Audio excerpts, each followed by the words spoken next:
신명기 23장 15절부터 25절까지 말씀입니다. 내용을 제가 한번 읽어보겠습니다.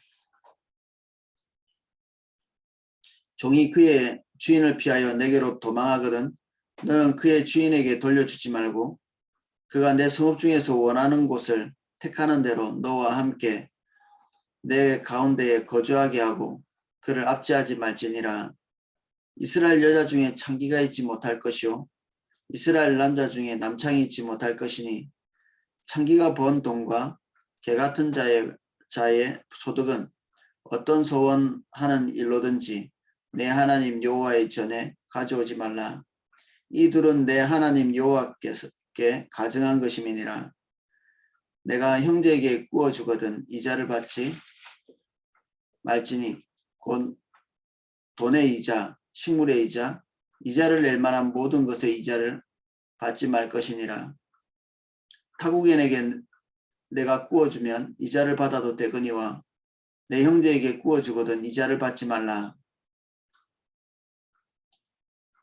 그리하면 내 하나님 여호와께서 내가 가서 차지할 땅에서 내 손으로 하는 범사에 복을 내리시리라.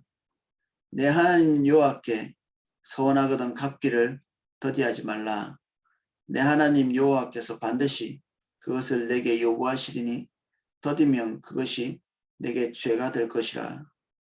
내가 서원하지 하였으면 무지하리라. 그러나 내 입으로 말한 것은 그대로 실행하도록 유의하라. 무릇 자원한 예물은 내 하나님 여호와께 내가 서원하여 입으로 언약한 대로 행할지니라. 내 이웃의 포도원에 들어갈 때에는 마음대로 그 포도를 배불리 먹어도 되느니라. 그러나 그러게 담지는 말 것이요 내 이웃의 곡식밭에 들어갈 때에는 내가 손으로 그 이삭을 따도 되느니라. 그러나 내 이웃의 곡식밭에 낫을 대지는 말지니라. 아멘. 내용을 살펴보겠습니다. 15절. 종이 그의 주인을 피하여 내게로 도망하거든 너는 그의 주인에게 돌려주지 말고 그가 내 성읍 중에서 원하는 곳을 택하는 대로 너와 함께 내 가운데에 거주하게 하고 그를 압제하지 말지니라.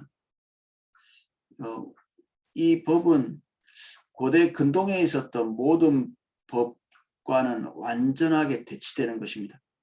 고대 근동의 법들은 특히 함무라비 법전이 이 성경의 신명기보다 더 앞에 기록되어 있거든요.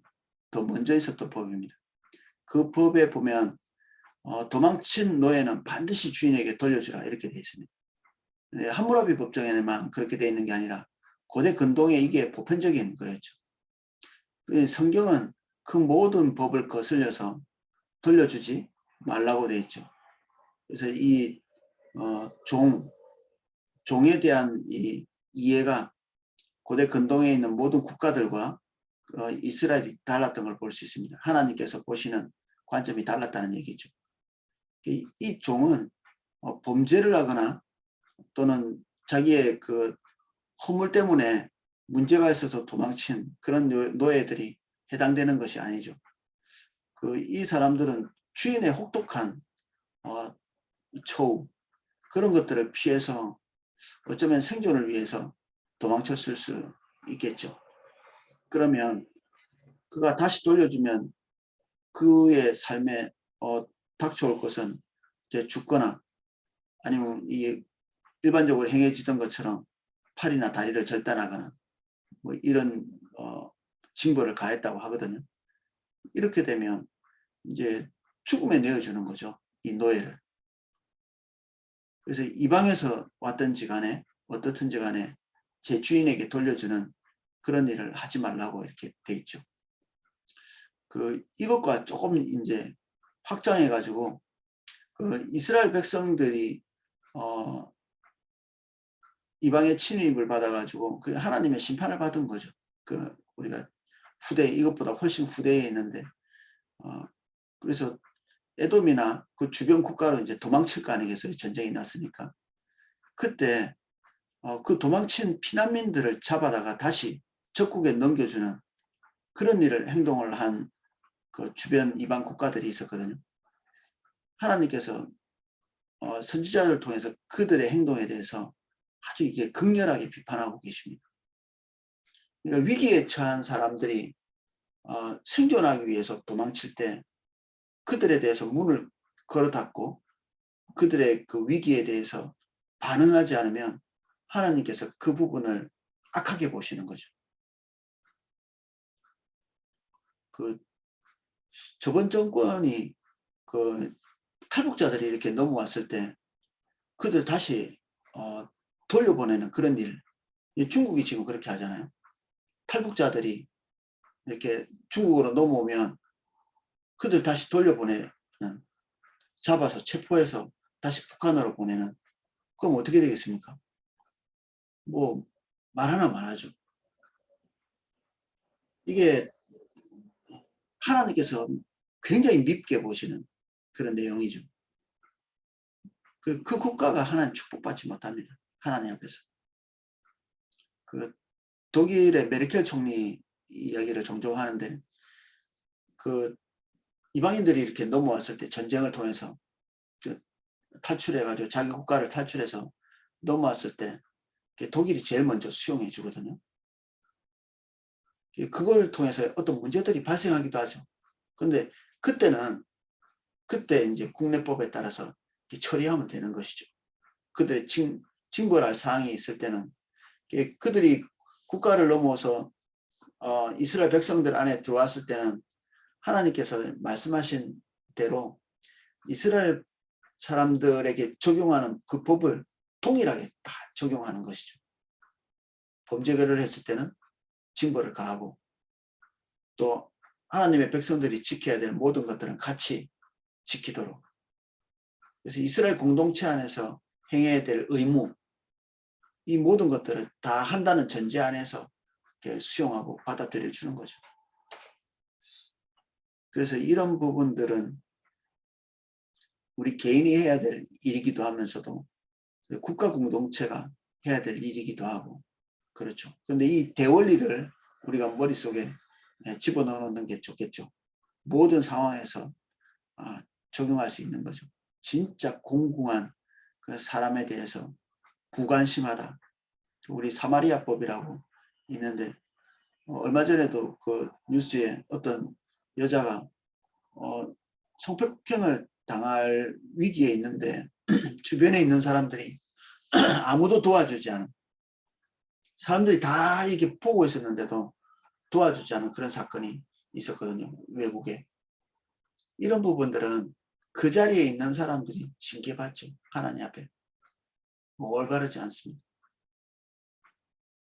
당연히 도와줘야 될 부분이고 묵인하고 넘어가는 것에 대해서 하나님께서 곱게 보시지 않죠. 우리는 예수님께서 말씀하신 그 비유 있습니다. 선한 사마리아인에 대한 비유. 레위인이나 제사장이 뭐 어떤 이유에서 그냥 지나쳤던지 간에 그것에 대해서 꼬집고 계시죠. 예수님께서. 정말 도움이 필요한 사람들에게 뻔히 보면 상식적으로 도움이 필요한 거죠. 당연히. 거기에는 아마 종교적인 이유가 있을 수 있습니다. 시체를 만지지 말라. 그리고 시체를 만질 경우에는 그가 직임을 감당해야 될 레위인의 직임 또는 제사장의 직임을 할 수 없을 경우도 있죠.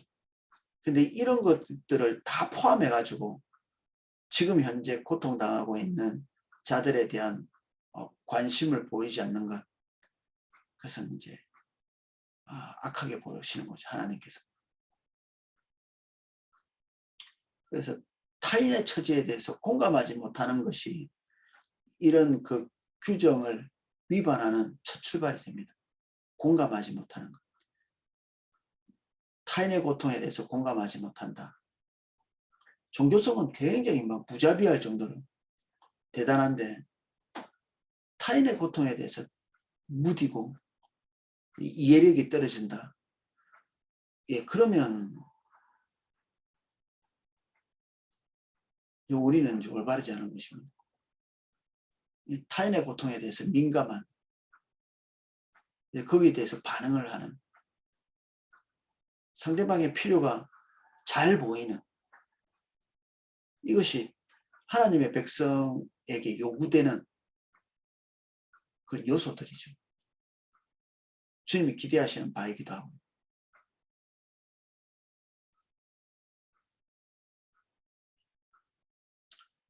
그래서 하나님께서 이 비록 노예나 종일지 모르고 또 포로일지 모르지만 그들의 인권에 대해서 소중히 여기신다. 징벌당하지 않도록 포로에 대한 규정을 세워놓을 만큼 하나님께서는 어떤 처지에 있는 인간이든지 하나님의 피조물로서 그리고 하나님의 형상을 수여하신 그런 존재로서 존중하도록 기대하고 계시는 거죠.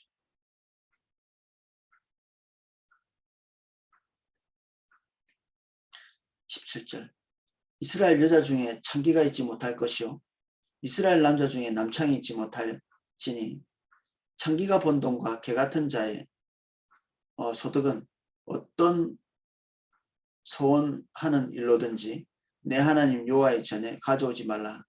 이 둘은 내 하나님 여호와께 가정한 것임이라.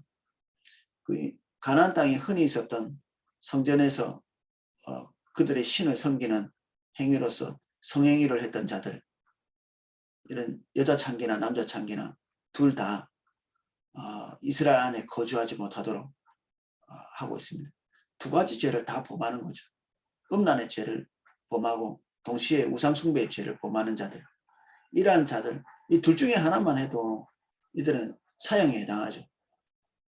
그런데 이 둘을 다 행한다는 것은 정말 하나님이 가증히 여기시는 건데 이러한 사람들이 올바르지 않은 수입을 얻어서 하나님 앞에서 예물이라고 가져오면 받지 말라고 하는 것입니다. 수용하지 말라, 용납하지 말라, 받아들이지 말라. 그래서 우리가 하나님 앞에 조금 더 확장해서 본다면 주님이 기뻐하시지 않는 수입, 우리가 헌금하기 전에 나는 이 돈을 어떻게 벌어들였는가, 이걸 점검해 볼 필요가 있겠죠. 하나님께서는 다다익선을 말씀하시지 않거든요. 헌금 많이 하면 많이 할수록 좋아하시는 것이 아니라 하나님 앞에서 물질의 주권을 주님께 드리는 거잖아요. 모든 것이 하나님께로 왔고 주님이 이 모든 소유를 나에게 속하게 하셨기 때문에 내가 청지기적인 삶을 살겠습니다. 이렇게 선언하는 것인데, 그러면 내가 가지고 있는 직업 그리고 수입을 창출할 수 있는 그런 모든 활동이 하나님의 기대를 딱 충족해야 되겠죠. 그리고 애매한 도덕성이 포함되어 있는 이런 수입을 벌어들일 때 하나님이 가정이 부시는 거죠. 여기에 있는 것은 굉장히 극단적인 예죠. 뭐 창기가 돈 벌어가지고 교회 오겠습니까? 뭐 그럴 일이 막 있었겠죠. 근데 뭐 자주 있는 일은 아니겠죠. 예를 들어서 그것과 비슷하고 부도덕한 일을 한다. 그러면 그것부터 얘기해야 되겠죠. 그 직업부터. 그것을 털고 정결케 되고 전환하고 그 다음에 하나님과의 관계를 세워나가야 되겠죠. 사실 다른 종교에서는 그럴 필요가 별로 없습니다. 그래서 제가 옛날에 어렸을 때 살았던 그 지역에 그 불교가 많이 있었는데 전혀 그 지역에 있는 사람들, 그 술집을 운영하든지 아니면 다른 부도덕한 그 장사를 해서 이런 그 시주 같은 것들을 이렇게 할 때 그것에 대해서 액수를 거론한 적은 있어도 그것에 대한 내용을 거론한 적은 없었거든요. 뭐 교회도 그럴 수 있겠죠. 이게 우리가 온전한 11조라고 했을 때 거기에는 우리가 정확한 그 10분의 1을 떼는 것뿐 아니라 거기에는 하나님께서 용납할 만한 그런 내용으로 수입을 창출했는가? 그것까지도 포함되어 있는 거죠. 온전함은 액수를 정확하게 계산한 것만 한정하지는 않죠.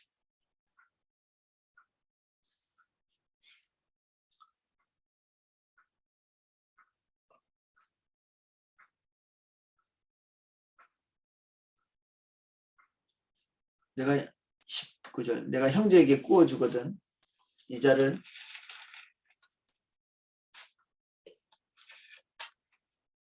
받지 말지니 돈의 이자, 식물의 이자, 이자를 낼 만한 모든 것에 이자를 받지 말 것이니라.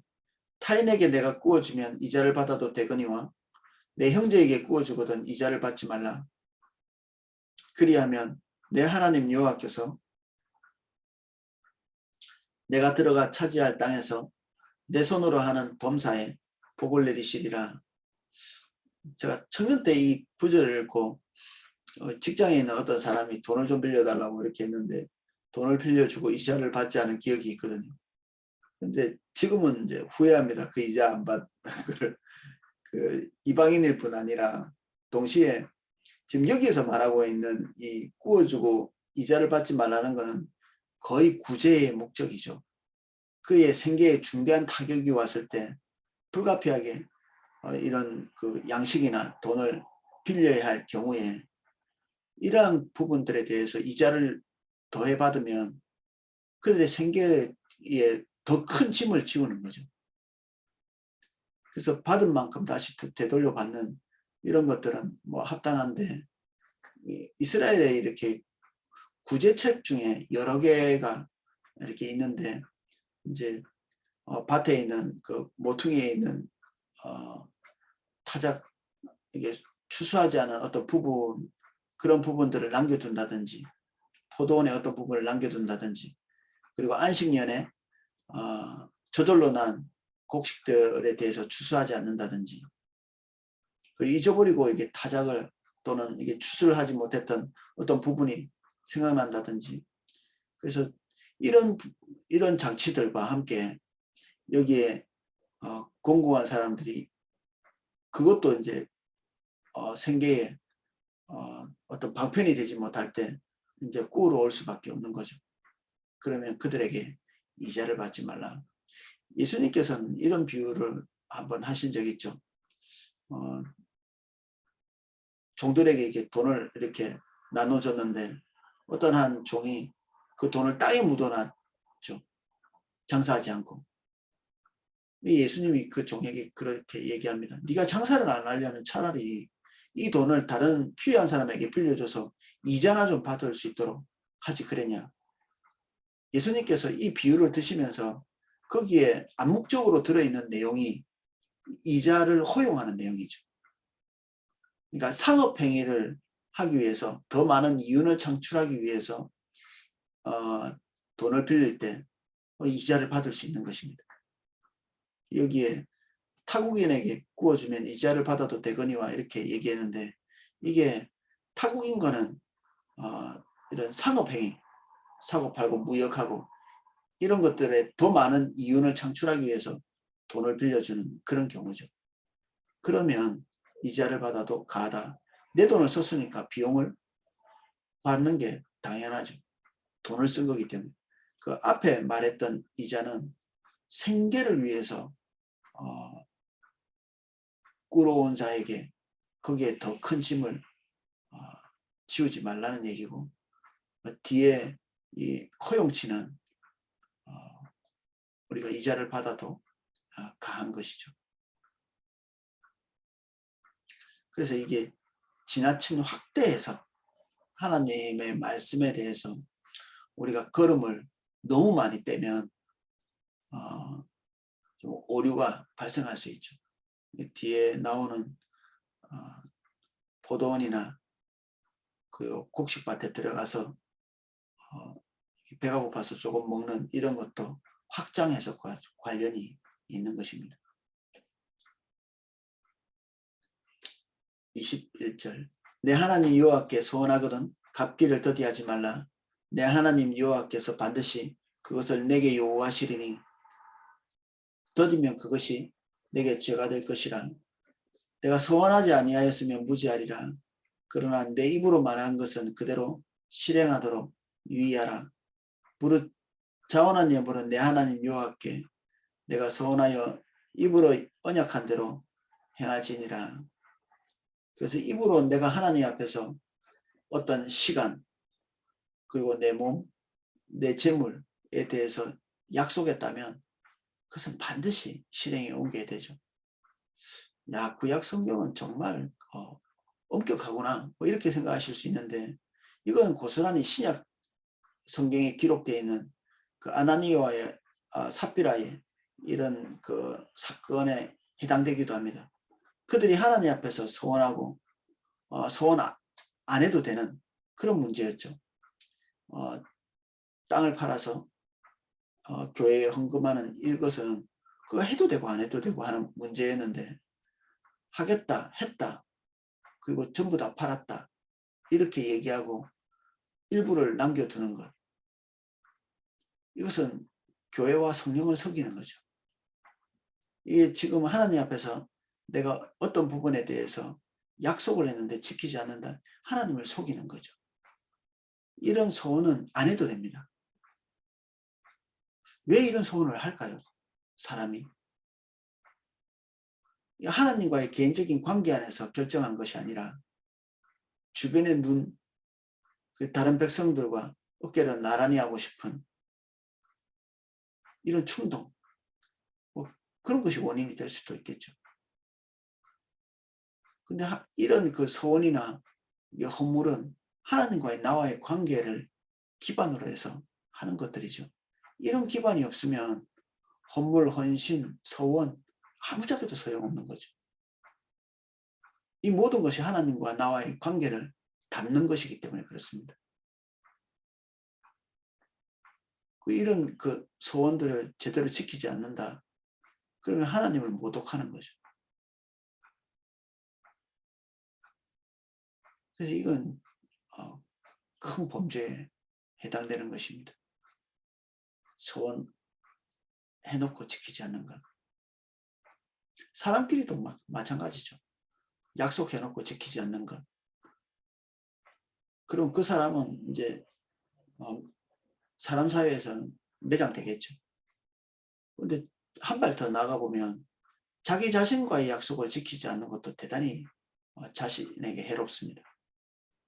아침에 이제 우리 새벽 기도 하려고 아침에 일어날 때 쉽지 않으시죠. 막 배를 여러 번 해놓고 일어났다가 또 눕기도 하고. 근데 이런 것들도 사실 되게 몇 시에 일어날 거야 라고 이렇게 우리 스스로 결정한 거잖아요.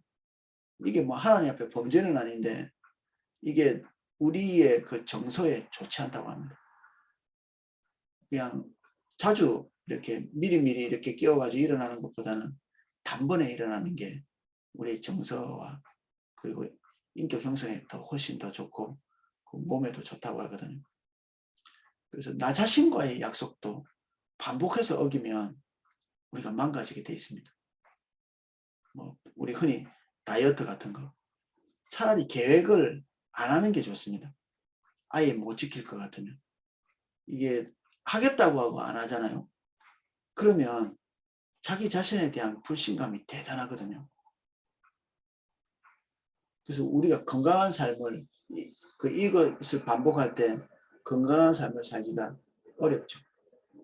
그래서 큰 계획을 실행에 옮기려고 하다가 실패하는 것보다는 작은 계획이라도 성취해 나가는 것이 그 사람의 인격을 만들어내는데 그리고 의지력을 고양하는 데 도움이 된다고 합니다. 사람들끼리의 나 자신과의 약속도 소중하면 하물며 하나님과 나와의 관계에서 약속하고 서원한 것, 이건 뭐 더 말할 나위가 없죠.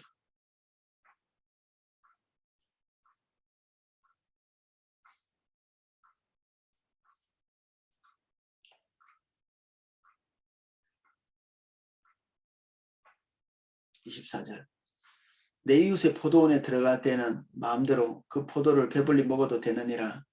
그러나 그릇에 담지는 말 것이요 내 이웃 소위 곡식밭에 들어갈 때 내가 손으로 그 이삭을 따도 되느니라. 그러나 내 이웃의 곡식밭에 낯을 대지는 말지니라. 저는 이전에 이 구절을 읽을 때 되게 이상하게 보였습니다. 이게 소위 이렇게 서리한다고 하는 남의 밭에 있는 걸 훔쳐갈 때 누가 이렇게 용납하겠어요? 근데 하나님께서 이 인간의 식욕에 대해서 용납하는 부분들이죠. 이런 부분들이. 배가 고파서 손으로 이렇게 따서 한 입 털어 먹는 것, 이런 것에 대해서 하나님께서 용납하시는 거죠. 이것을 도둑질로 인정하는 것이 아니라 불가피성으로 그냥 받아들이시는 겁니다.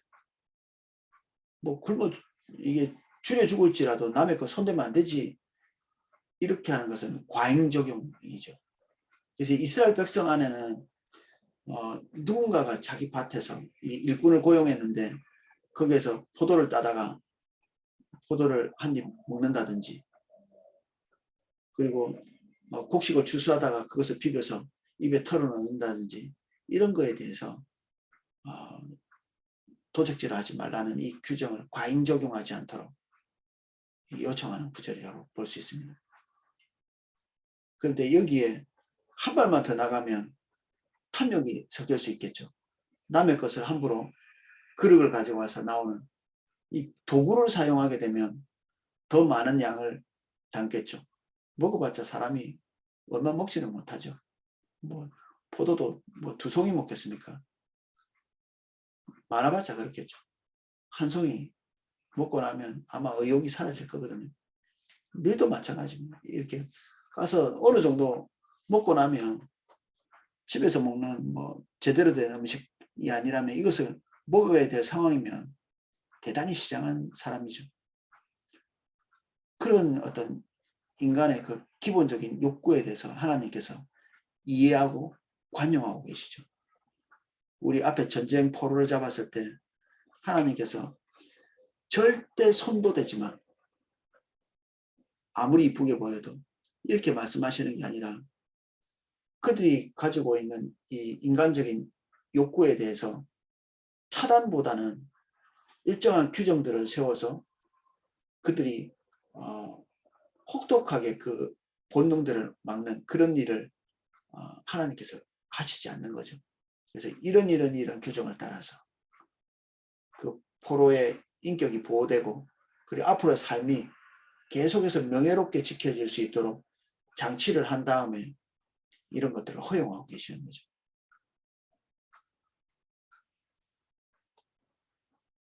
신명기의 법이 어떻게 느껴지시나요?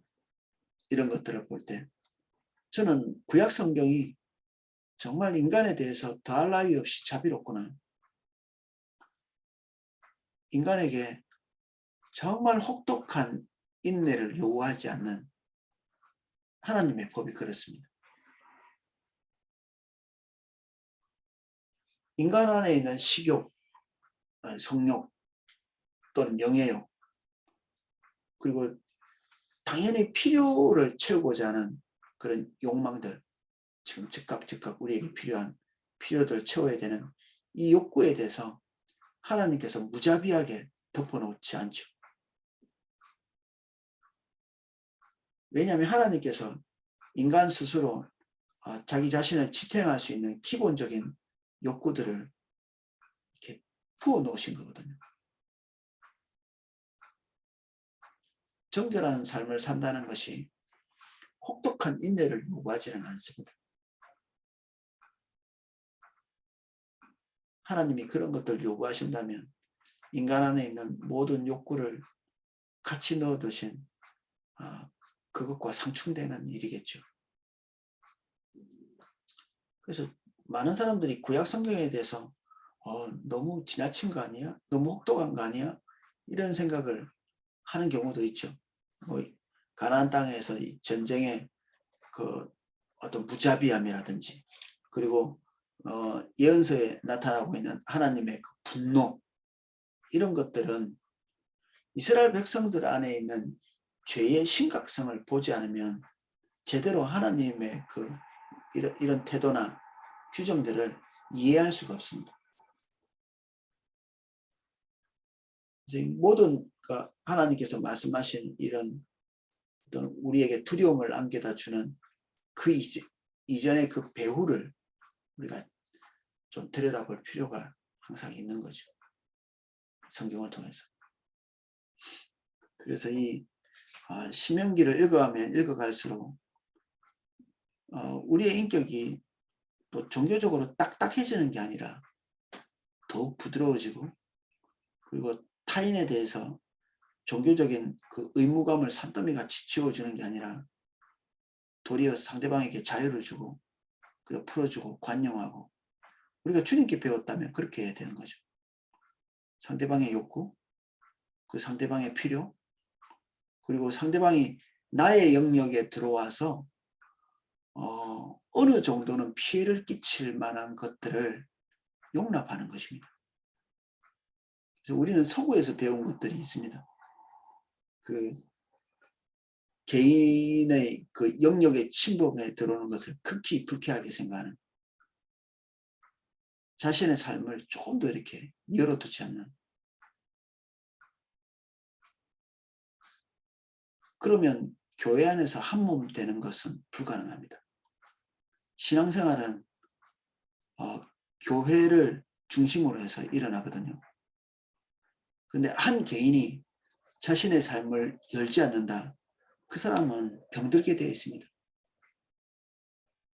십계명 잘 지켰다고, 헌금 많이 한다고 그 사람이 건강한 게 아니라 교회 공동체 안에 자연스럽게 녹고, 그 다른 형제 자매가 내 삶에 침범에 들어올 때 큰 광명으로 대하는 것, 이게 건강한 거죠.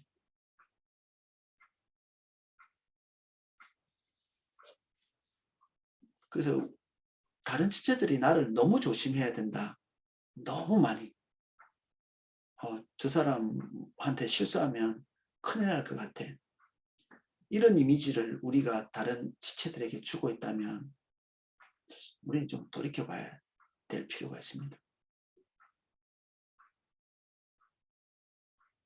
이미 선제적 용납, 죄를 지었을 때 우리가 용서하는 것들은 이미 벌어진 사건에 대해서 용서하는 거죠.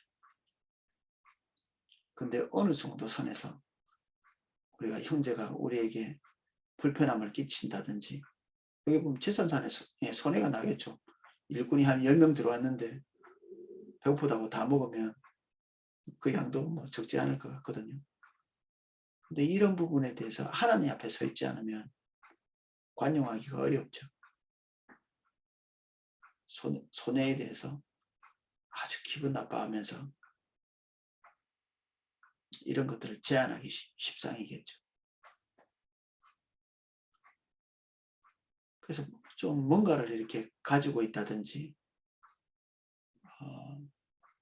하나님으로부터 풍요로운 것들을 획득한 사람일수록 형제에 대해서, 자매에 대해서, 그리고 교회 공동체, 신앙 공동체에 대해서 관용의 자세가 더욱 많이 요구되는 것입니다. 예, 오늘은 여기까지만 살펴보겠습니다.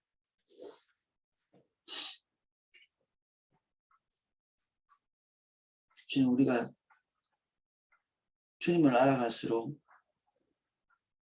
다른 사람에게 딱딱한 사람이 되는 것이 아니라 더 느슨하고 관용한 자가 될 수 있게 해주십시오. 이런저런 규정을 지키다 보면 내 재산상의 손해, 나의 권리가 침해당하는 일이 발생할 수 있습니다. 지금 이 모든 부분에 대해서 우리가 지나치게 예민하지 않게 해주십시오. 용서하게 하실 뿐 아니라 앞으로 우리가 감수해야 될 만한 피해들에 대해서 더 넓은 영역에서 관용할 수 있도록 도와주십시오. 하나님께서 우리에게 복을 주실수록 우리가 이웃에 대해서 더욱 관용하는 자가 되게 해주십시오. 악착 같은 인생을 살지 않게 해주십시오. 누구든지 와서 기대고 누구든지 와서 부탁할 수 있는 부드러운 인격을 주십시오. 하나님을 동시에 사람을 만족시키는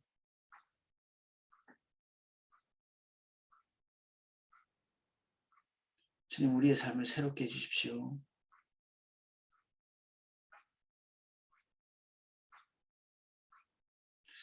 주님, 우리가 경제가 조금씩 어려워져 가고 있습니다.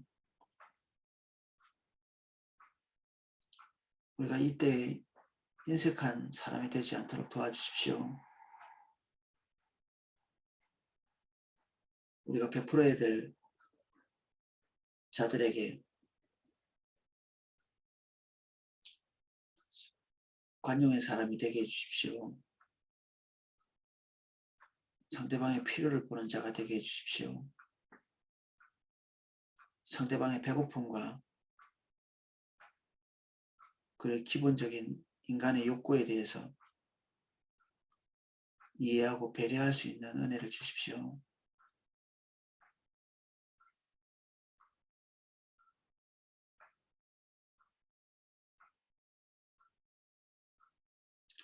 감사합니다. 예수님의 이름으로 기도합니다. 아멘.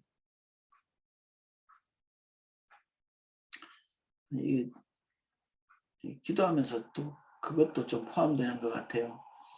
우리가 나이가 들면 꼭 필요한 것 중에 하나가 명예거든요. 명예. 어렸을 때도 뭐 명예가 중요할 수 있는데 어렸을 때 중요한 것은 다른 것일 수가 있겠죠.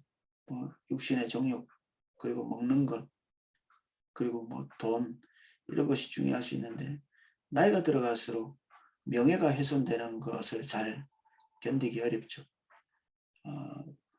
인간이 나이가 들어갈수록 어떤 영예나 그런 명예 이런 것들에 대해서 필요한 것이 되죠. 이것도 또 하나의 욕구가 되는 것입니다. 그러면 우리가 나이 많은 사람에 대해서 존중하고, 그 성경에는 백발 앞에서 일어서라 이렇게 얘기하거든요. 흰머리 앞에서 일어서. 그러니까 나이 많은 사람에 대한 존중, 이게 성경에 성문화되어 있죠. 기록되어 있습니다. 왜냐하면 하나님께서 나이가 들어갈수록 그런 것들이 필요하다는 걸 알고 계십니다. 몸과 마음이 약해지는 그런 때일수록 다른 사람들의 존중이 훨씬 더 필요한 때가 되겠죠. 그래서 하나님께서 이런 부분까지도 생각하고 계시는 거죠. 이 주님을 믿는다는 것이 우리에게 필요로 하는 그 욕구에 대해서 더 많이 제한하는 어떤 대회처럼 이렇게 이해되는 것은 성경이 말하고 있는 것하고는 좀 많이 거리가 있습니다. 예, 조금 추가할 게 있어서 말씀드렸습니다. 제가 기도하고 큐티하실 수 있도록 음악을 방송해 드리겠습니다.